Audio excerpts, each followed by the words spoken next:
Arlington police arrest a man accused of killing a man and shooting at officers. After a 7.5-hour standoff, he surrendered.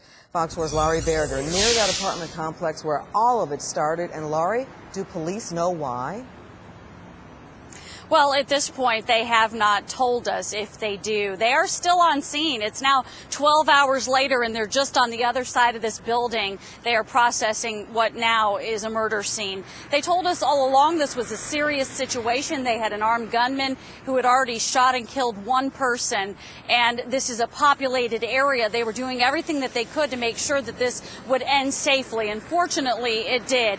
Police arrested this afternoon 32-year-old Joel Jonas White, following several hours of negotiation with him on his cell phone. During the standoff, Arlington police said they were talking to the man, trying to get him to come out. Grand Prairie SWAT officers got called in to help because Arlington's SWAT team is training outside the city. Arlington police were concerned because they knew that the man had already shot one person and had fired on officers. Residents who were living close by were evacuated, and those who were further out sheltered in place. Some of them heard the disturbance as it was happening. Where I stay on the first floor. So I'm like, someone will go out shooting, they down on flat ground shooting out. Consistent pop, pop, pop, pop, pop, probably about 5 shots right off the bat. It was real quiet for about 15 minutes. Then another series of shots, and that's when you could start hearing like people arguing. At one point during the standoff today, Arlington police used their remote-controlled helicopter to monitor the scene from the air.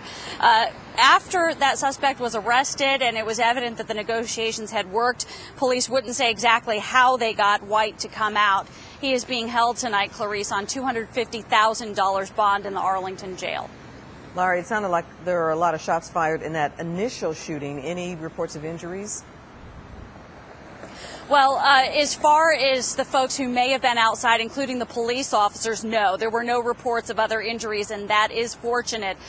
Police did say that one of their officers returned fire, and so that will be an additional part of this investigation, is to see what happened with that officer firing the gun. It's apparent that it did not hurt the suspect because he was able to carry out that standoff after that shootout occurred.